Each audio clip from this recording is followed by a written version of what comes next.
यहाँ पर आपके लिए लेकर आ गए हैं जीके के बहुत ही शानदार एमसीक्यू, जो कि आपको आने वाले एग्जाम में आएंगे। चाहे आप किसी भी एग्जाम की तैयारी कर रहे हैं, एसएससी जीडी, एसएससी सीजीएल, पटवारी, शिक्षक पात्रता परीक्षा, पुलिस की तैयारी कर रहे हैं, आर्मी की तैयारी कर रहे हैं, किसी भी एग्जाम की तैयारी कर रहे हैं, स्टेट लेवल से लेकर सेंट्रल लेवल में सभी एग्जाम में क्वेश्चन आ सकते हैं। और इसमें से आपके इस वीडियो में से ही आपके हो सकते हैं 1 2 3 क्वेश्चन आपको एग्जाम में मिल जाएं। अच्छे से तैयारी करिएगा, अच्छे से इसको देखिएगा। यदि आपको पसंद आए तो लाइक करिएगा, ठीक है। स्पीड रहेगी सुपर फास्ट, कम समय में ज़्यादा क्वेश्चन कराएंगे। दोस्तों बिल्कुल एग्जाम में कोताही नहीं बरतनी है। 1 2 क्वेश्चन आ सकते हैं तो बताना मुझे आपके कितने क्वेश्चन सही गए। करते हैं वीडियो को बिना रुके हुए स्टार्ट, और बीच बीच में मैं आपसे कुछ क्वेश्चन पूछूंगा, उसके आंसर कमेंट करते बताते जाना, ठीक है। पहला क्वेश्चन देखो, छिली हुई सब्जियों को धोने से कौन सा विटामिन निकल जाता है? तो छिली हुई सब्जियों को यदि आप धोएंगे तो उसमें से आपका विटामिन सी नष्ट हो जाता है और विटामिन सी निकल जाता है। ऑप्शन नंबर बी यहाँ पर राइट आंसर है। निम्नलिखित में से किसकी उपस्थिति के कारण दूध में मिठास आती है, दूध मीठा लगता है? यहाँ पर आपको जो ऑप्शन दिए गए हैं उसमें से लैक्टोज की उपस्थिति के कारण दूध में मिठास आती है, दूध जो है वो मीठा लगता है हमको। प्रकाश संश्लेषण की क्रिया में किस प्रकार का प्रकाश सबसे अधिक प्रभावशाली होता है? तो प्रकाश संश्लेषण की जो क्रिया होती है उसमें सबसे अधिक लाल रंग का जो प्रकाश होता है वो प्रभावशाली होता है। ऑप्शन नंबर डी लाल रंग का प्रकाश राइट आंसर है। पौधों की लंबाई में वृद्धि के लिए आवश्यक इनमें से क्या नहीं है? तो पौधों की लंबाई के लिए फास्फोरस चाहिए, नाइट्रोजन चाहिए, कैल्शियम चाहिए। सोडियम की आवश्यकता नहीं है लंबाई में वृद्धि के लिए। ऑप्शन नंबर ए सोडियम की आवश्यकता पौधों को नहीं होती है। सबसे अधिक लोहा पाया जाता है इनमें से किसमें? तो सबसे अधिक लोहा मतलब आयरन, आयरन पाया जाएगा आपका, हरी सब्जी खाएंगे तो हष्ट पुष्ट रहेंगे। मुंह मत फुलाया करो, मम्मी जब भाजी बनाती हैं पालक की, मेथी की, और अभी ठंड है, दबा के खाओ, दिमाग भी तेज होगा, आयरन मिलेगा, शरीर भी मजबूत होगा। श्वेत प्रकाश जब प्रिज्म से गुजरता है तो कौन सा वर्ण सबसे कम विचलित होगा? तो सफेद प्रकाश को यदि आप प्रिज्म से गुजारेंगे तो जो है लाल रंग सबसे कम विचलित होगा। ऑप्शन नंबर सी लाल रंग प्रश्न के लिए बिल्कुल सही आंसर हो जाएगा। निम्नलिखित में से किस रंग की सर्वाधिक तरंग दैर्ध्य होती है? तो यहां पर आपको जो रंग दिए गए हैं उसमें से सबसे ज्यादा तरंग दैर्ध्य किसकी होगी? मोस्ट इंपॉर्टेंट क्वेश्चन है एग्जाम की दृष्टि से, ये बहुत बार आया है। लाल रंग की सबसे ज्यादा होगी और बैगनी रंग की सबसे कम होगी, दोनों याद रखना, ठीक है। अगला क्वेश्चन देखो, जब मैक संख्या 1 हो तो ध्वनि को क्या कहा जाता है? तो जब मैक नंबर या मैक संख्या 1 होगी तो उस ध्वनि को ध्वनिक कहा जाएगा। ऑप्शन नंबर ए ध्वनिक कहा जाएगा, राइट आंसर हो जाएगा प्रश्न के लिए। दोस्तों देख रहे हैं क्वेश्चन कितने अच्छे हैं, ये आपके एग्जाम में पिछले कई सालों से पूछे जा रहे हैं। जिस एग्जाम की आप तैयारी कर रहे हैं, हमने आपके लिए 10,000 जीके जीएस के एमसीक्यू क्वेश्चन आंसर बनाए हैं। 10,000 जीके जीएस के क्वेश्चन आंसर जो एमसीक्यू के फॉर्मेट में 4 ऑप्शन में, जो कि आप जो एग्जाम तैयारी कर रहे हो उसमें आ सकते हैं, 100% चांसेस है आने के। और वो क्वेश्चन आंसर पीडीएफ है, और पीडीएफ सबको व्हाट्सएप पर मिल जाएगी। आप में से जिसको भी चाहिए व्हाट्सएप पर पीडीएफ मिल जाएगी। पीडीएफ जो है आपकी वो 300 रुपए की है, लेकिन अभी एग्जाम चल रहा है तो केवल 99 रुपए में जो भी सक्षम है, जो भी ले सकता है वो ले ले, बाकी यूट्यूब से पढ़ो, बाकी जो जिसको लेना हो। 99 रुपए में आपको 10,000 जीके जीएस के क्वेश्चन मिल रहे हैं जो कि आपके एग्जाम में फंस सकते हैं। तो इनको पीडीएफ को लेने के लिए नीचे दिए गए नंबर पर व्हाट्सएप कर लेना। नंबर आपको पूरे वीडियो पर शो होगा, जब भी आप वीडियो छोड़ो उसके बाद आप कॉल कर लेना या स्क्रीनशॉट लेके रख लेना, ठीक है। Centre for DNA fingerprint diagnostic मतलब सीडीएफडी कहाँ स्थित है? तो सीडीएफडी ये आपका हैदराबाद में स्थित है। ऑप्शन नंबर ए हैदराबाद प्रश्न के लिए बिल्कुल सही आंसर हो जाएगा। प्रोटीन के निर्माण में आधारभूत इकाई इनमें से क्या है? तो प्रोटीन का जो निर्माण होता है, अमीनो अम्ल या अमीनो एसिड आधारभूत इकाई है। ऑप्शन नंबर ए अमीनो अम्ल, अमीनो एसिड राइट आंसर है। प्रोटीन बनाने के लिए कितने अमीनो अम्ल की आवश्यकता होती है? तो प्रोटीन बनाने के लिए आपका 20 अमीनो अम्ल या अमीनो एसिड की आवश्यकता होती है। यहां पर ऑप्शन नंबर सी 20 अमीनो अम्ल, अमीनो एसिड राइट आंसर हो जाएगा। डीएनए संश्लेषण का प्रतिपादन किसके द्वारा किया गया? तो डीएनए संश्लेषण का प्रतिपादन ये आर्थर कॉर्नबर्ग के द्वारा किया गया।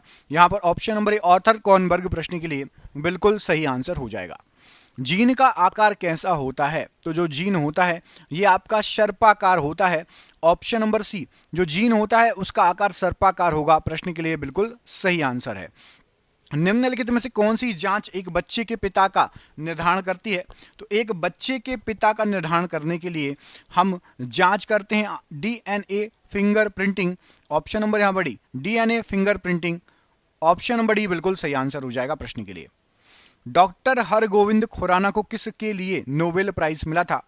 तो डॉक्टर हरगोविंद खुराना जी को जेनेटिक कोड की खोज के लिए नोबेल प्राइज से सम्मानित किया गया था। Option number a genetic code प्रश्न के लिए बिल्कुल सही आंसर हो जाएगा। डीएनए का मूल मात्रक इनमें से क्या है?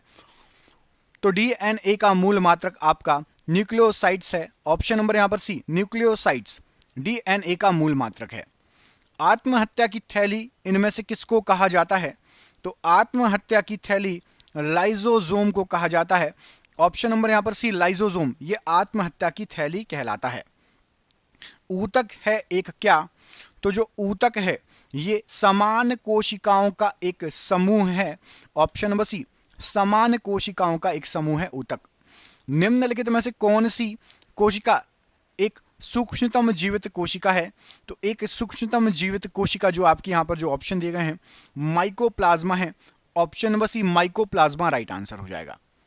परागण जो है के लिए निम्न में से कौन सा तत्व आवश्यक नहीं है? तो परागण के लिए हवा होना चाहिए, पानी होना चाहिए और कीट होना चाहिए।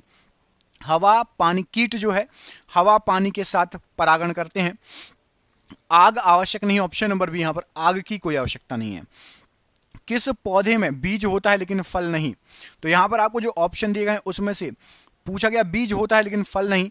साइकस के पौधे में बीज होता है लेकिन फल नहीं। Option number C, cycas right answer हो जाएगा। दोस्तों क्वेश्चन आप देख ही रहे हैं कितने शानदार क्वेश्चन है। हमने ये जो क्वेश्चन है इनको इकट्ठा कर लिया है जो पिछले 30 साल से भारत के सभी एग्जाम में आए हैं और हमने इसकी पीडीएफ तैयार कर दी है। पीडीएफ कैसी? तो आपको व्हाट्सएप पर मिलेगी और इसको आप किताब जैसे मोबाइल में हम किताब पढ़ते हैं ना, तो व्हाट्सएप पर आप ये पीडीएफ पढ़ सकते हो। 10,000 जीके जीएस एमसीक्यू के फॉर्मेट में रहेगा। उसमें से आपके एग्जाम में बहुत सारे क्वेश्चन फंस सकते हैं, जीके जीएस के बहुत सारे क्वेश्चन आ सकते हैं। अब ये कितने की पीडीएफ है? तो ये 300 रुपए की है, लेकिन अभी 99 रुपए में सभी स्टूडेंट को दे रहे हैं कि हर स्टूडेंट खरीद सके। आपके मोबाइल रिचार्ज आजकल 100 रुपए से ऊपर का होता है महीने भर में, तो आप 99 रुपए में 10,000 क्वेश्चन आपको मिल रहे हैं। बुक लेने जाओगे तो आपको 700, 800, 900 की पड़ेगी। तो आपको मोबाइल पे ये पढ़ सकते हो क्वेश्चन और फोन पे, गूगल पे, पेटीएम के माध्यम से पेमेंट कर सकते हो। नीचे ये दिए गए नंबर पर आप संपर्क कर लेना। आपके पास यदि आप फोन पे, गूगल पे, पेटीएम नहीं चलाते हो तो अपने दोस्त या मम्मी पापा, भाई बहन किसी के भी मोबाइल से करवा सकते हो। नीचे दिए गए नंबर संपर्क कर लेना जिसको भी ये पीडीएफ चाहिए। 10,000 जीके जीएस के क्वेश्चन की पीडीएफ। ऐसे ही क्वेश्चन रहेंगे जो हम पढ़ा रहे हैं आपको, बिल्कुल शानदार शानदार। देखो क्वेश्चन अगला, नाशपाती में कौन सा भाग खाया जाता है? तो नाशपाती का जो खाए जाने योग्य भाग है वो आपका यहां पर क्या आंसर सही हो जाएगा? इसके लिए सही आंसर है गुदगुदा पुष्पाशन। ऑप्शन नंबर यहां पर सी, गुदगुदा पुष्पाशन राइट आंसर हो जाएगा। प्याज में खाद्य योग्य भाग कौन सा है? तो प्याज जो है इसमें आपका खाने योग्य भाग है तना। ऑप्शन नंबर सी, तना प्याज का खाने योग्य भाग है। नाइट्रोजन स्थिरीकरण में लैग हीमोग्लोबिन का क्या कार्य है? तो लैग हीमोग्लोबिन का कार्य है आपका ऑक्सीजन का अवशोषण। ऑप्शन नंबर यहां पर ए, ऑक्सीजन का अवशोषण प्रश्न के लिए बिल्कुल सही आंसर हो जाएगा। अगला क्वेश्चन देखिए, इसमें पूछा गया आपसे कि निम्न में से कौन सा सहजीवी नाइट्रोजन यौगिकीकरण जीवाणु है? तो नाइट्रोजन यौगिकीकरण जीवाणु यहां पर जो ऑप्शन दिए गए हैं राइट आंसर हो जाएगा राइजोबियम। ऑप्शन नंबर ए, राइजोबियम जो है यह सहजीवी नाइट्रोजन यौगिकीकरण जीवाणु है राइजोबियम। निम्नलिखित में से किसके द्वारा दूध इकट्ठा होता है? यहां पर आपको जो ऑप्शन दिए गए हैं बैक्टीरिया के द्वारा दूध इकट्ठा होता है। ऑप्शन नंबर यहां पर सी, बैक्टीरिया के कारण जो है दूध खट्टा हो जाता है। दोस्तों कमेंट करके बताना है आपको कि दूध से दही जमाने में किसकी सहायता लेते हैं? कौन सहायता करता है दूध से दही जमाने के लिए? इस प्रश्न का आंसर आप हमें कमेंट करके बताएंगे। अगला क्वेश्चन, HIV। अगला क्वेश्चन देखिए, HIV द्वारा होने वाला रोग कौन सा है? तो HIV के द्वारा होने वाला जो रोग है वो है आपका एड्स रोग। ऑप्शन नंबर यहां पर डी, एड्स रोग राइट आंसर हो जाएगा। खसरा निम्नलिखित में से किसके संक्रमण के कारण होता है? तो जो खसरा रोग होता है ये विषाणु के संक्रमण के कारण होता है। ऑप्शन नंबर बी, विषाणु के संक्रमण के कारण खसरा रोग होता है। शैवालों की कोशिका भित्ति किसकी बनी होती है? तो जो शैवाल होते हैं उसकी जो कोशिका भित्ति होती है सेल्यूलोज की बनी होती है। Option number C, cellulose right answer हो जाएगा। साबूदाना किससे बनाया जाता है? तो साबूदाना जो है ये आपका साइकस के पौधे से बनाया जाता है। ऑप्शन नंबर डी, साइकस का पौधा साबूदाने के लिए राइट आंसर है। धनिया में उपयोगी अंश कौन सा होता है? तो धनिया में उपयोगी अंश होता है पत्ते व सूखे फल। ऑप्शन नंबर सी, पत्ते व सूखे फल राइट आंसर है। भोजन का पाचन निम्नलिखित में से किस अंग में प्रारंभ होता है? तो भोजन का पाचन जो है आपका ये मुख से ही प्रारंभ होता है। जैसे हम चबाते हैं मुख में से, मुंह में से लार बनती है, लार से ही चालू हो जाता है भोजन का पाचन। मानव शरीर में सबसे प्रचुर मात्रा में पाए जाने वाला तत्व कौन सा है? तो मानव शरीर में सबसे प्रचुर मात्रा में ऑक्सीजन तत्व पाया जाता है। ऑप्शन नंबर यहाँ पर डी, ऑक्सीजन जो है मानव शरीर में सबसे प्रचुर मात्रा में पाया जाने वाला तत्व है। मनुष्य के शरीर में अधिकांश भोजन कहाँ पचता है? तो हमारे शरीर का जो अधिकांश भोजन है ये आपका छोटी आंत में पचता है। ऑप्शन नंबर यहाँ पर सी, छोटी आंत राइट आंसर हो जाएगा प्रश्न के लिए। मनुष्य को रोटी चबाने पर मीठा क्यों लगता है? तो मनुष्य जब रोटी खाता है तो उसमें मौजूद जो कार्बोहाइड्रेट रहती है वो शक्कर में परिवर्तित हो जाती है, इसलिए रोटी मीठी लगती है चबाने पर। जब किसी माध्यम का ताप बढ़ता है उस माध्यम में प्रकाश का वेग कैसा होगा? किसी भी माध्यम का ताप बढ़ेगा तो प्रकाश के वेग पर कोई प्रभाव नहीं पड़ेगा, अपरिवर्तित रहेगा प्रकाश का वेग। महान वैज्ञानिक आर्किमिडीज का संबंध किस देश से है? तो महान वैज्ञानिक आर्किमिडीज ये ग्रीस देश से संबंधित है। ऑप्शन नंबर डी, ग्रीस देश से संबंधित है आर्किमिडीज।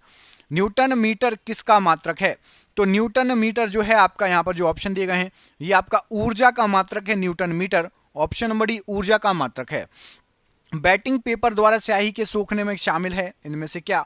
तो बैटिंग पेपर द्वारा स्याही के सूखने में केशिकीय अभिक्रिया परिघटना शामिल है। ऑप्शन नंबर डी, केशिकीय अभिक्रिया परिघटना राइट आंसर है।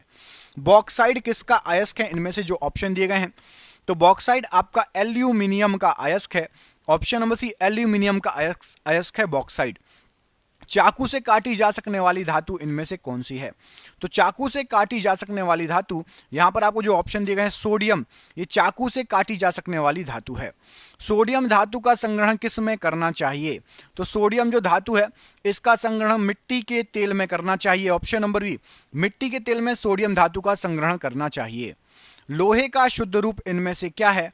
तो लोहे का शुद्ध रूप आपका पिटवा लोहा, ये लोहे का शुद्ध रूप है। ऑप्शन नंबर बी, पिटवा लोहा लोहे का शुद्ध रूप है। बॉक्साइड किसका अयस्क है इनमें से? तो आपका जो बॉक्साइड है ये एल्यूमिनियम का अयस्क है। ऑप्शन नंबर डी, एल्यूमिनियम का अयस्क है बॉक्साइड। सर्वप्रथम मानव ने किस धातु का प्रयोग किया था? तो सबसे पहले मानव के द्वारा तांबे का प्रयोग किया गया था। ऑप्शन नंबर सी, तांबा प्रश्न के लिए बिल्कुल सही आंसर हो जाएगा। हरा थोथा या हरा कसीस का रासायनिक नाम है? तो हरा थोथा या हरा कसीस फेरस सल्फेट रासायनिक नाम है। Option number D, ferrous sulphate प्रश्न के लिए बिल्कुल सही आंसर हो जाएगा। पेंसिल में लेड का प्रतिशत कितना होता है? तो पेंसिल के अंदर एक काम करो, इसका आंसर आप कमेंट करके बताओ कि जो पेंसिल होती है उसमें लेड का प्रतिशत कितना होता है। इस प्रश्न का आंसर आप में से देखते हैं किस किस को पता है, कमेंट बॉक्स में कमेंट करके बताइए। कौन सा तत्व सबसे पहले कृत्रिम रूप से उत्पादित किया गया था? तो सबसे पहले कृत्रिम रूप से आपका यहाँ पर जो ऑप्शन दिए गए हैं प्लूटोनियम को उत्पादित किया गया था। ऑप्शन नंबर सी, प्लूटोनियम प्रश्न के लिए बिल्कुल सही आंसर हो जाएगा। निम्नलिखित में से किसे यशद पुष्प भी कहते हैं? तो यशद पुष्प कहा जाता है, यहाँ पर आपको जो ऑप्शन दिए गए हैं जिंक ऑक्साइड को यशद पुष्प भी कहा जाता है। Option number D, zinc oxide right answer है। नीला थोथा किसे कहते हैं? तो नीला थोथा आपका कॉपर सल्फेट को कहा जाता है। ऑप्शन नंबर ए, कॉपर सल्फेट को नीला थोथा भी कहा जाता है। प्रोड्यूसर गैस किसका मिश्रण होती है? तो जो प्रोड्यूसर गैस होती है वो आपका कार्बन मोनोऑक्साइड और नाइट्रोजन CO+Na का मिश्रण होती है। ऑप्शन नंबर ए राइट आंसर हो जाएगा प्रोड्यूसर गैस के लिए। किस वैज्ञानिक ने सर्वप्रथम आवर्त सारणी का निर्माण किया था? तो सबसे पहले आवर्त सारणी का निर्माण मेंडलीफ के द्वारा किया गया था। Option number B, Mendeleev right answer हो जाएगा आवर्त सारणी के लिए। आधुनिक आवर्त सारणी का प्रतिपादन किसने किया था? तो आधुनिक आवर्त सारणी का प्रतिपादन मोसले के द्वारा किया गया था। Option number B, Mosle right answer है प्रश्न के लिए। थायराइड ग्रंथि कहां पर स्थित होती है? तो आपकी जो थायराइड ग्रंथि रहती है ये हमारे शरीर में गले में स्थित होती है। ऑप्शन नंबर सी, गला राइट आंसर हो जाएगा। जीवन रक्षक हार्मोन किस ग्रंथि से स्रावित होता है? तो जीवन रक्षक हार्मोन ये अधिवक्र ग्रंथि से स्रावित होता है। ऑप्शन नंबर ए, अधिवक्र ग्रंथि राइट आंसर है। मानव शरीर की कौन सी ग्रंथि एक साथ अंतःस्रावी तथा बहिर्स्रावी दोनों तरह कार्य करती है? तो अंतःस्रावी और बहिर्स्रावी अग्नाशय ग्रंथि ये दोनों तरीके से काम करती है, अंतःस्रावी तरीके से भी और बहिर्स्रावी ग्रंथि की तरीके से भी। इंसुलिन उत्पादित होता है किसके द्वारा? तो इंसुलिन जो है अग्नाशय के द्वारा उत्पादित होता है। ऑप्शन नंबर डी, अग्नाशय राइट आंसर है। निम्नलिखित में से कौन सा एंटी ड्यूरेटिक हार्मोन है? तो एंटी ड्यूरेटिक हार्मोन है आपका वैसोप्रोसिन ये एंटी ड्यूरेटिक हार्मोन है। मानव शरीर की पैर की हड्डियां कौन कौन सी होती हैं? तो मानव शरीर की पैर की हड्डियां होती हैं फिबुला और टीबिया, ये दोनों पैर की हड्डियां होती हैं। आपको कमेंट करके बताना है कि मानव शरीर में सबसे बड़ी हड्डी कौन सी होती है। मानव शरीर में सबसे बड़ी हड्डी कौन सी होती है? कमेंट बॉक्स में इस प्रश्न का आंसर कमेंट करके बताइएगा। ईईजी का प्रयोग किसकी गतिविधि दर्ज करने के लिए होता है? तो ईईजी का प्रयोग मस्तिष्क की गतिविधि को दर्ज करने के लिए होता है। ऑप्शन नंबर बी मस्तिष्क राइट आंसर है।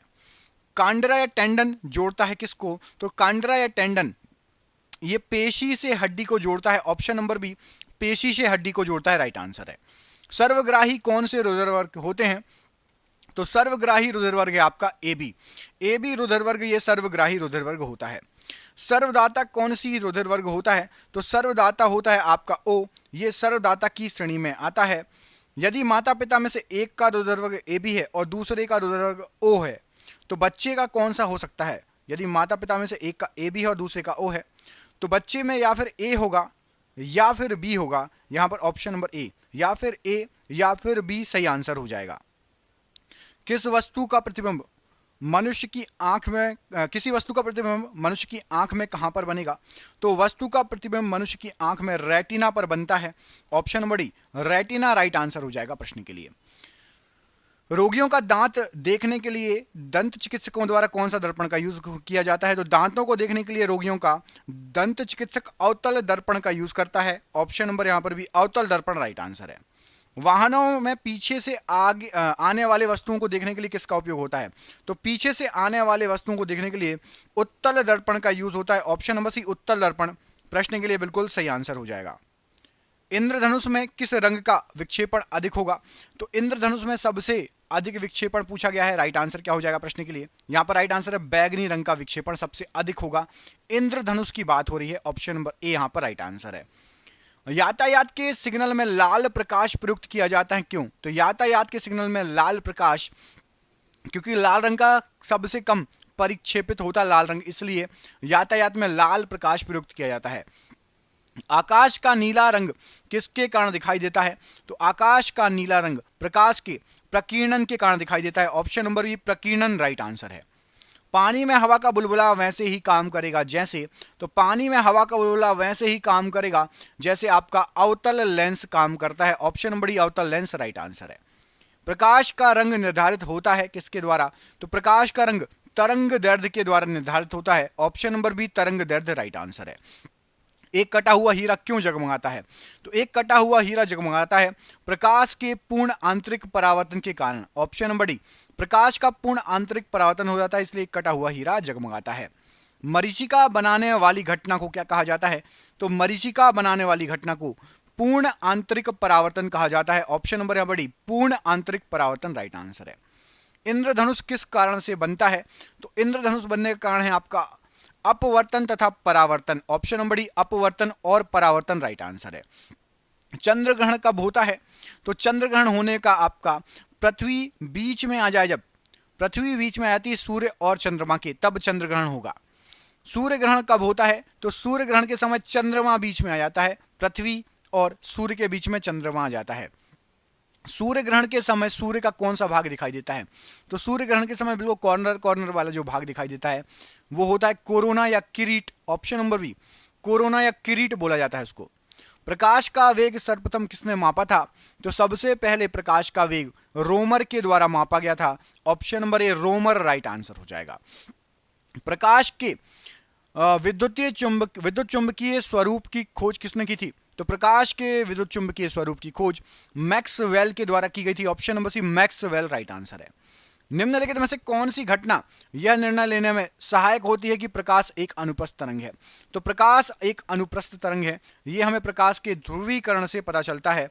ऑप्शन नंबर सी ध्रुवीकरण राइट आंसर है। प्रकाश छोटे छोटे कणों से मिलकर बना है, जिसे क्या कहा जाता है? तो प्रकाश छोटे छोटे कणों से मिलकर बना है और इसको फोटोन कहा जाता है। Option number C photon right answer है प्रश्न के लिए। प्रकाश वोल्टीय सेल होते हैं, तो प्रकाश वोल्टीय सेल ये सौर सेल होते हैं। ऑप्शन नंबर ए सौर सेल प्रकाश वोल्टीय सेल। ऑटो हॉर्न ने अणु बम की खोज किस निम्नलिखित में से किस आधार पर की थी? तो ऑटो हॉर्न ने अणु बम की खोज यूरेनियम विखंडन के आधार पर की थी। ऑप्शन नंबर ए यूरेनियम विखंडन राइट आंसर है। विटामिन ई की ई की कमी से कौन सा रोग होता है? तो विटामिन ई की कमी से नपुंसकता रोग होता है। ऑप्शन नंबर डी, नपुंसकता रोग विटामिन ई की कमी से होगा। पीयूष ग्रंथि स्थित होती है कहां पर? तो पीयूष ग्रंथि आपकी सिर में स्थित होती है। Option number D. Option number B, हमारे सिर में पीयूष ग्रंथि स्थित होती है। चुंबकीय डिस्क पर किस पदार्थ की परत होती है? तो चुंबकीय डिस्क पर आयरन ऑक्साइड की परत होती है। ऑप्शन नंबर ए, आयरन ऑक्साइड राइट आंसर है। इंटीग्रेटेड सर्किट चिप पर किसकी परत होती है? तो इंटीग्रेटेड सर्किट चिप मतलब आईसी चिप पर आपकी सिलिकॉन की परत होती है। ऑप्शन नंबर ए, सिलिकॉन की परत राइट आंसर है। कांच है एक प्रकार का क्या? तो कांच जो है एक प्रकार का अतिशीतित द्रव है। ऑप्शन नंबर ए, अतिशीतित द्रव राइट आंसर है। शरीर में ऊतकों का निर्माण होता है, तो शरीर के अंदर ऊतकों का निर्माण प्रोटीन से होता है। ऑप्शन नंबर डी, प्रोटीन के द्वारा ऊतकों का निर्माण होता है। एमकेएस पद्धति में बल की इकाई क्या है? तो एमकेएस पद्धति में बल की इकाई आपकी newton. Option number B, newton right answer है। पानी का अणुभार कितना होता है? तो जो पानी होता है उसका अणुभार होता है 18 AMU। ऑप्शन नंबर बी, पानी का अणुभार 18 AMU होता है। एक जूल में कितने कैलोरी, एक जूल कितने कैलोरी के बराबर होती है? तो एक जूल में आपका 0.24 कैलोरी होता है। Option number D, 0.24 calorie right answer हो जाएगा। हेनरी किसकी इकाई है? तो हेनरी जो है ये आपकी प्रेरकत्व की इकाई होती है। ऑप्शन नंबर यहाँ पर सी, प्रेरकत्व की इकाई होती है आपकी हेनरी। रेडियम प्राप्त होता है इनमें से किससे? तो रेडियम जो है ये पिच ब्लेड से प्राप्त होता है। Option number C, pitchblende right answer हो जाएगा। रेडियम को प्राप्त किया जाता है इससे। प्रकाश की गति न्यूनतम होगी जब वह गुजरेगी कहां से? तो प्रकाश की गति न्यूनतम होगी जब वह कांच से गुजरेगी। ऑप्शन नंबर सी, जब वह कांच से गुजरेगी गति न्यूनतम हो जाएगी। तड़ित चालक निर्मित होते हैं इनमें से किससे? तो जो तड़ित चालक बनाया जाता है ये तांबे का निर्मित होता है। ऑप्शन नंबर ए, तड़ित चालक तांबे से बना होता है। निम्न में सर्वाधिक परिस्थिति अनुकूल ईंधन कौन सा है? तो सर्वाधिक परिस्थिति के अनुकूल ईंधन आपका हाइड्रोजन है। Option number C, hydrogen right answer हो जाएगा। जस्ता निम्न मिश्र धातु में उपस्थित नहीं होता। तो जस्ता आपका पीतल में होता है, गंध धातु में और जर्मन सिल्वर में भी होता है। कांसे में जस्ता नहीं होता। ऑप्शन नंबर बी, कांसा राइट आंसर है। नाभिकीय विखंडन को सर्वप्रथम प्रयोगात्मक तरीके से देखा गया था किसके द्वारा? तो नाभिकीय विखंडन को स्ट्रांसमन ने सबसे पहले प्रयोगात्मक तौर पर देखा था। रेडियोथेरेपी में उपयोग होने वाली नोबेल गैस कौन सी है? तो रेडियोथेरेपी में आपकी यूज जो होती है राइट आंसर हो जाएगा आपका रेडॉन, RN। ऑप्शन नंबर यहां पर भी रेडॉन प्रश्न के लिए बिल्कुल सही आंसर हो जाएगा। 150 डिग्री सेल्सियस तक गर्म होने पर यूरिया क्या देगा? तो 150 डिग्री सेल्सियस तक यदि आप यूरिया को गर्म करेंगे तो आपका ये वायुरेट देगा। ऑप्शन नंबर डी, वायुरेट प्रश्न के लिए राइट आंसर हो जाएगा। मानव निर्मित प्रथम रेशा इनमें से कौन सा था? तो मानव के द्वारा सबसे पहला रेशा जो निर्मित किया गया था वो था आपका option number B, nylon. Option number B, nylon right answer है। हवा के वास्तविक जलवाष्प की मात्रा को क्या कहा जाता है? तो हवा के वास्तविक जलवाष्प की जो मात्रा है उसको परम आर्द्रता कहा जाता है। ऑप्शन नंबर डी, परम आर्द्रता राइट आंसर है। नाइट्रोजन का विस्फोटक यौगिक क्या है? तो नाइट्रोजन का विस्फोटक यौगिक है NCl3। ऑप्शन नंबर यहां पर ए, NCl3 राइट आंसर है। किसके निष्कर्ष हेतु साइनाइड विधि का प्रयोग किया जाता है? तो साइनाइड विधि का प्रयोग चांदी के निष्कर्षण हेतु किया जाता है। ऑप्शन नंबर ए, चांदी का निष्कर्षण राइट आंसर है। पटाखों के फटने के बाद दिखाई देने वाला चमकीला रंग किसके कारण होता है? तो पटाखों के फटने के बाद जो चमकीला रंग दिखाई देगा वो आपका स्ट्रांसियम के कारण होता है। Option number D, strontium right answer है। सिनेबार किसका खनिज है? तो सिनेबार ये आपका पारे का खनिज है। ऑप्शन नंबर ए, पारा राइट आंसर हो जाएगा सिनेबार के लिए। स्वर्ण किस पदार्थ में घुल जाता है? तो सोना या स्वर्ण ये आपका एक्वा रेजिया में घुल जाता है। Option number C, aqua regia में घुल जाएगा सोना। हैलोजनों में सर्वाधिक प्रभावशाली ऑक्सीकरणकर्ता कौन सी है? तो हैलोजनों की बात हो रही है उसमें सबसे ज्यादा है आपकी fluorine. Option number C, fluorine सबसे ज्यादा ऑक्सीकरणकर्ता है। किसी तत्व के गुणों को प्रदर्शित करता है इनमें से क्या? तो तत्व के गुणों को यहां पर आपके जो ऑप्शन दिए गए हैं राइट आंसर क्या हो जाएगा? तो राइट आंसर हो जाएगा परमाणु क्रमांक तत्व के गुणों को प्रदर्शित करेगा। ऑप्शन नंबर ए राइट आंसर है। वह सबसे छोटा कण जिसमें उस तत्व के सभी गुण विद्यमान होते हैं कौन सा होता है? तो वह सबसे छोटा कण जिसमें उस तत्व के सभी गुण विद्यमान हो, वो होगा आपका अणु। ऑप्शन नंबर यहां पर बी, अणु प्रश्न के लिए राइट आंसर है। तत्वों का सबसे पहले वर्गीकरण किया था इनमें से किसने? तो तत्वों का सबसे पहले वर्गीकरण करने का श्रेय जाता है आपका न्यूलैंड को। ऑप्शन नंबर बी, न्यूलैंड प्रश्न के लिए राइट आंसर है। पानी की अस्थायी कठोरता को किसका प्रयोग करके दूर किया जाता है? तो पानी की अस्थायी कठोरता को दूर करने के लिए राइट आंसर हो जाएगा CaCl का यूज किया जाता है। ऑप्शन नंबर यहां पर डी, CaCl का यूज किया जाता है अस्थायी कठोरता को दूर करने के लिए। सभी अम्लों में सबसे अधिक समान तत्व कौन सा होता है? तो अम्ल की बात हो रही है। अम्लों में सबसे अधिक जो समान तत्व होगा, यहां पर जो ऑप्शन दिए गए हैं नाइट्रोजन, ये सबसे अधिक समान तत्व होगा। Option number D. क्लोरोफॉर्म बनाने के लिए निम्नलिखित में से क्या उपयोग में लाया जाता है? तो क्लोरोफॉर्म जब भी आप बनाएंगे उसके लिए आप ईथेन का उपयोग करेंगे। ऑप्शन नंबर ए, ईथेन सामान्य तौर पर उपयोग में लाया जाता है। सोडा वाटर बनाने के लिए कौन सी गैस का प्रयोग किया जाता है? तो सोडा वाटर को बनाने के लिए कार्बन डाइऑक्साइड का प्रयोग किया जाता है। Option number C, carbon dioxide का प्रयोग किया जाता है सोडा वाटर को बनाने के लिए। ग्रीन हाउस प्रभाव में पृथ्वी के वातावरण का गर्म होना किसके कारण होता है? तो ग्रीन हाउस प्रभाव में पृथ्वी के वातावरण का गर्म होना ये अल्ट्रा वायलेट रे के कारण होगा। Option number B, ultraviolet UV rays right answer है। वनस्पति घी निम्न में से किससे बनाया जाता है?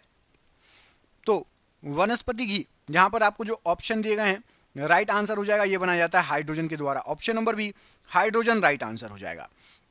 विद्युत बल्ब में इनमें से क्या भरा होता है? तो विद्युत बल्ब में यहां पर आपको जो ऑप्शन दिए गए हैं राइट आंसर हो जाएगा नाइट्रोजन की वाष्प। ऑप्शन नंबर यहां पर ए, नाइट्रोजन प्रश्न के लिए बिल्कुल सही आंसर हो जाएगा। चाय में लाल कीट का कारण क्या होगा? तो चाय में जो लाल कीट लग जाएगा, हरा शैवाल उसका कारण होती है। ऑप्शन नंबर सी, हरा शैवाल राइट आंसर है। वायरस की खोज किसके द्वारा की गई थी? वायरस की खोज इनमें से किसके द्वारा की गई थी? तो राइट आंसर हो जाएगा इवानोविस्की ने वायरस की खोज की थी। Option number C, Ivanovsky right answer है। शरीर में गुणसूत्रों की संख्या कितनी होती है? तो शरीर में गुणसूत्रों की संख्या होती है, यदि जोड़ी आएगा तो 23 लगा देना, लेकिन जोड़ी नहीं लगा तो 46 गुणसूत्र होंगे। ऑप्शन नंबर ए, 46 गुणसूत्र प्रश्न के लिए बिल्कुल सही आंसर हो जाएगा। TMV शब्द का संबंध किससे है? TMV, तो TMV ये वायरस से संबंधित शब्द है। ऑप्शन नंबर सी, वायरस प्रश्न के लिए राइट आंसर हो जाएगा। एंजाइम किसमें नहीं होता? इनमें से एंजाइम किसमें नहीं पाया जाएगा? तो राइट आंसर हो जाएगा वायरस में एंजाइम नहीं होते, शैवाल, लाइकेन और बैक्टीरिया में एंजाइम होते हैं। यूरेसिल किसमें पाया जाता है? तो यूरेसिल RNA में पाया जाता है। Option number D, RNA right answer है। कोशिका विभाजन क्रिया आरंभ होती है कैसे? तो कोशिका विभाजन क्रिया सेंट्रोसोम से आरंभ होती है। Option number D, centrosome right answer है। ATP का निर्माण कहां होता है? तो ATP का निर्माण माइटोकॉन्ड्रिया में होगा। ऑप्शन नंबर सी, माइटोकॉन्ड्रिया में ATP का निर्माण होता है। सिरके में पाया जाता है क्या? तो सिरके के अंदर एसिटिक अम्ल पाया जाता है। ऑप्शन नंबर बी, एसिटिक अम्ल पाया जाता है सिरके के अंदर। क्षारीय विलयन का पीएच मान कितना होगा? तो क्षारीय विलयन का पीएच मान 7 से अधिक होगा, 7 से ज्यादा होगा। कमेंट करके बताओ शुद्ध जल का पीएच मान कितना होता है? शुद्ध जल का पीएच मान कमेंट बॉक्स में कमेंट करके बताइए। रासायनिक पदार्थों का सम्राट किसको कहा जाता है? तो रसायनों का सम्राट कहा जाता है सल्फ्यूरिक अम्ल को। ऑप्शन नंबर बी, सल्फ्यूरिक अम्ल को रसायनों का सम्राट कहा जाता है। शुद्ध जल इनमें से कैसा होगा? अभी थोड़ी देर पहले पूछा था। तो शुद्ध जल होगा उदासीन और शुद्ध जल का पीएच मान 7 होता है। आपसे कमेंट करने के लिए बोला था, कमेंट कर दिया होगा आप लोगों ने। शुद्ध जल का पीएच मान कहा था कमेंट करने के लिए 7 होता है। सोना का रासायनिक प्रतीक इनमें से क्या है? तो सोना जो है आपका Au, ओरम। ऑप्शन नंबर यहां पर ए, Au राइट आंसर हो जाएगा सोने के लिए। सोना का लैटिन नाम क्या है? तो सोना का भी मैंने आपको बता ही दिया, Au मतलब ओरम कहलाता है सोना। ऑप्शन नंबर ए, ओरम राइट आंसर हो जाएगा, ओरम। अगला क्वेश्चन देखिए, फास्फोरस का अणुसूत्र कितना होता है? तो फास्फोरस का अणुसूत्र होता है आपका P4। Option number C, P4 right answer है। 18 कैरेट सोने में सोने का प्रतिशत बताइए। तो 18 कैरेट सोने में सोने का प्रतिशत होगा 75%। शुद्ध होता है 24 कैरेट, 18 में होगा 75% सोना। सबसे अधिक विद्युत ऋणात्मक तत्व इनमें से कौन सा है? तो सबसे अधिक विद्युत ऋणात्मक तत्व यहां पर जो दिए गए हैं फ्लोरीन, ये सबसे अधिक विद्युत ऋणात्मक तत्व कहलाएगा फ्लोरीन। अनिश्चितता के सिद्धांत का प्रतिपादन किसने किया? तो अनिश्चितता के सिद्धांत का प्रतिपादन हाइजेनबर्ग के द्वारा किया गया। ऑप्शन नंबर बी यहां पर राइट आंसर है। कैथोड किरणें बनी होती हैं इनमें से किससे? तो कैथोड किरणें इलेक्ट्रॉन से बनी होती हैं। यहां पर आपका ऑप्शन नंबर ई इलेक्ट्रॉन राइट आंसर हो जाएगा कैथोड किरणों के लिए। किसी परमाणु के गुण निर्भर करते हैं किस पर? तो किसी भी परमाणु के गुण निर्भर करते हैं इलेक्ट्रॉनिक संरचना पर। ऑप्शन नंबर डी इलेक्ट्रॉनिक संरचना राइट आंसर है। कुहासा इनमें से क्या है? तो कुहासा जो है ये विषमांगी मिश्रण है। ऑप्शन नंबर बी विषमांगी मिश्रण है कुहासा। परमाणु भार का अंतरराष्ट्रीय मात्रक क्या है? तो परमाणु भार का अंतरराष्ट्रीय मात्रक होता है आपका C12। C12 option number D में दिया गया है। ऑप्शन नंबर डी यहां पर C12 प्रश्न के लिए बिल्कुल सही आंसर हो जाएगा। पृथ्वी का द्रव्यमान कितना होता है? तो पृथ्वी का द्रव्यमान राइट आंसर हो जाएगा आपका 6 × 10⁻24 की घात किलोग्राम। यह पृथ्वी का द्रव्यमान है। MKS मात्रक में पृष्ठ तनाव की इकाई क्या है? तो MKS मात्रक में पृष्ठ तनाव की इकाई आपकी न्यूटन प्रति मीटर है। ऑप्शन नंबर सी न्यूटन प्रति मीटर राइट आंसर है। निम्नलिखित में से किसने भारी जल की खोज की थी? तो भारी जल के खोजकर्ता आपके हेराल्ड यूरे हैं। ऑप्शन नंबर बी हेराल्ड यूरे राइट आंसर है। निम्न में से कौन अर्धचालक है? तो यहां पर आपको जो ऑप्शन दिए गए हैं उसमें से जर्मेनियम जो है ये एक अर्धचालक है। Option number D germanium right answer है। बैटरी में निम्नलिखित में से किस एक एसिड का उपयोग किया जाता है? तो बैटरी के अंदर आपका सल्फ्यूरिक एसिड या सल्फ्यूरिक अम्ल का उपयोग किया जाता है। ऑप्शन नंबर यहां पर बी राइट आंसर है। रसायनों का राजा इनमें से किसको कहा जाता है? तो रसायनों का राजा सल्फ्यूरिक अम्ल को कहा जाता है। ऑप्शन नंबर ए सल्फ्यूरिक अम्ल को रसायनों का राजा कहा जाता है। मानव अमाशय में पाए जाने वाला अम्ल बताइए। तो मानव अमाशय के अंदर HCl हाइड्रोक्लोरिक अम्ल मानव अमाशय में पाया जाता है। ऑप्शन नंबर यहां पर ए HCl राइट आंसर है। यदि पृथ्वी पर पाई जाने वाली वनस्पतियां समाप्त हो जाएं तो किस गैस की कमी हो जाएगी? यदि पृथ्वी पर पाई जाने वाली वनस्पतियां समाप्त हो जाए तो आपकी ऑक्सीजन की कमी हो जाएगी। ऑप्शन नंबर यहां पर सी ऑक्सीजन की कमी हो जाएगी। निम्नलिखित में से किसे वुड स्प्रिट भी कहा जाता है? तो वुड स्प्रिट यहां पर आपको जो ऑप्शन दिए गए हैं मिथाइल एल्कोहल को वुड स्प्रिट भी कहा जाता है राइट आंसर हो जाएगा। मिथाइल आइसोसाइनेट गैस जिसके कारण दिसंबर 1984 में भोपाल में आपदा आई थी, यूनियन कार्बाइड फैक्ट्री में किसके उत्पादन के लिए प्रयोग की जाती थी? तो यूनियन कार्बाइड फैक्ट्री में आपका पेप्टिसाइड या पीड़कनाशी बनाए जाते थे। ऑप्शन नंबर डी पेप्टिसाइड या पीड़कनाशी बनाए जाते थे भोपाल में जो गैस कांड हुआ था उस फैक्ट्री में। कार्बोरेंडम किसका दूसरा रासायनिक नाम है? तो कार्बोरेंडम जो है सिलिकॉन कार्बाइड का दूसरा रासायनिक नाम है। Option number C right answer है। गैमेक्सीन का रासायनिक नाम इनमें से क्या है? तो जो गैमेक्सीन है वो आपका बेंजीन हेक्साक्लोराइड कहलाता है। Gammexane option number D benzene hexachloride right answer है। निम्नलिखित में से किस विस्फोटक का नाम नोबेल तेल है? तो नोबेल तेल TNG को कहा जाता है। TNG एक विस्फोटक है और इसका नाम है नोबेल तेल। निम्नलिखित में से कौन सा एक विस्फोटक नहीं है? तो यहां पर आपको जो ऑप्शन दिए गए हैं उसमें से RDX विस्फोटक है, TNG भी और TNT भी। नाइट्रोक्लोरोफॉर्म ये एक विस्फोटक नहीं है। ऑप्शन नंबर ए यहां पर राइट आंसर है। पेनिसिलिन की खोज किसके द्वारा की गई थी? तो पेनिसिलिन के खोजकर्ता अलेक्जेंडर फ्लेमिंग है। Option number B Alexander Fleming right answer है।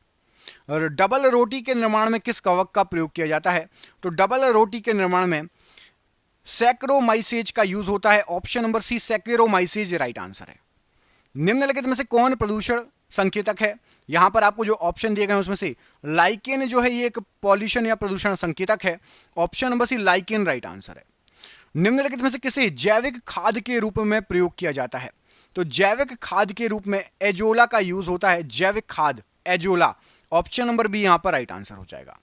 मिर्च का तीखापन किसके कारण होता है? तो मिर्च में जो तीखापन होता है ये आपका कैपेसाइसिन की उपस्थिति के कारण होता है। ऑप्शन नंबर बी कैपेसाइसिन की उपस्थिति राइट आंसर हो जाएगा प्रश्न के लिए। पपीते का रंग पीला किसकी मौजूदगी के कारण होगा?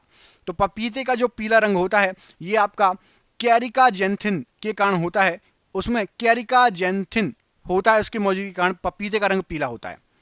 अफीम प्राप्त किया जाता है किससे? तो अफीम जो है बिना पके फलों से के लेटेक्स से प्राप्त किया जाता है अफीम। ऑप्शन नंबर डी, बिना पके फलों के लेटेक्स से अफीम प्राप्त किया जाता है। कोशिका की खोज किसके द्वारा की गई थी? तो कोशिका की जो खोज की गई थी रॉबर्ट हुक के द्वारा की गई थी। Option number C, Robert Hooke right answer है। मानव हृदय में कितने कक्ष या चैम्बर होते हैं? तो मानव के हृदय में 4 कक्ष या 4 चैम्बर होते हैं। ऑप्शन नंबर यहां पर सी, 4 कक्ष या 4 चैम्बर राइट आंसर है। अधिक ऊंचाई में मानव शरीर में लाल रक्त कणिकाओं पर क्या प्रभाव पड़ेगा? तो अधिक ऊंचाई पर लाल रक्त कणिकाओं की जो है आकार में वृद्धि हो जाएगी। यहां पर ऑप्शन नंबर ए, बड़ी हो जाएंगी लाल रक्त कणिकाएं। मिल्क ऑफ मैग्नीशिया के रूप में बाजार में लाए जा रहे प्रति अम्ल का मुख्य तत्व क्या है? तो मिल्क ऑफ मैग्नीशिया MgOH का होल ट्वाइस। ऑप्शन नंबर यहां पर सी राइट आंसर हो जाएगा। ब्लीचिंग पाउडर निम्नलिखित में से किससे गुजार के तैयार किया जाता है? तो ब्लीचिंग पाउडर को बुझे हुए चूने पर क्लोरीन से गुजार के तैयार किया जाता है। विरंजक चूर्ण का रासायनिक नाम क्या है? तो विरंजक चूर्ण का रासायनिक नाम कैल्शियम ऑक्सीक्लोराइड है। ऑप्शन नंबर यहां पर ए राइट आंसर है। प्लास्टर ऑफ पेरिस POP का रासायनिक नाम क्या है?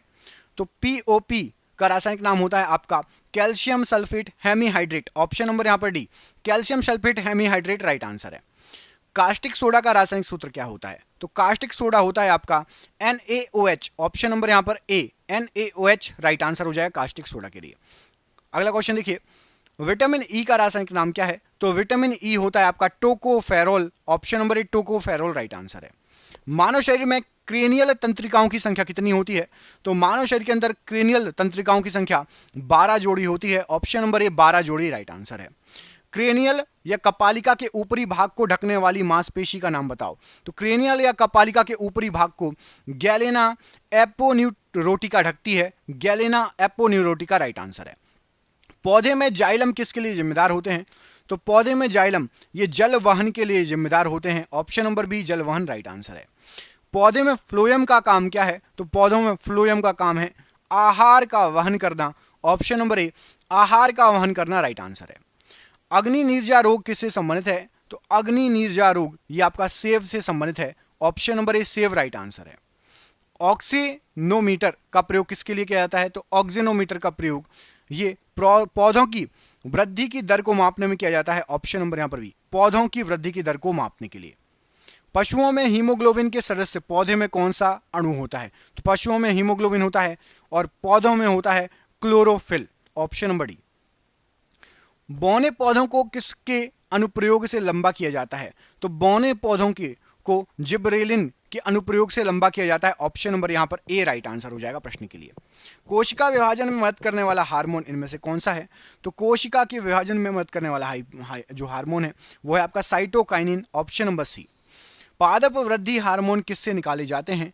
तो पादप वृद्धि हार्मोन ये आपके कवक से निकाले जाते हैं। ऑप्शन नंबर ए, कवक प्रश्न के लिए बिल्कुल सही आंसर हो जाएगा। निम्नलिखित में से कौन सा हार्मोन पादप कोशिकाओं को इस प्रकार बढ़ाने के लिए प्रेरित करता है जिससे पादप प्रकाश की ओर मुड़ा हुआ प्रतीत होता है? तो याद रखना आपका ऑक्सीजन जो हार्मोन है वो ऐसे वृद्धि करता है जिससे जो पौधे हैं पादप जो है प्रकाश की ओर मुड़ा हुआ प्रतीत होता है।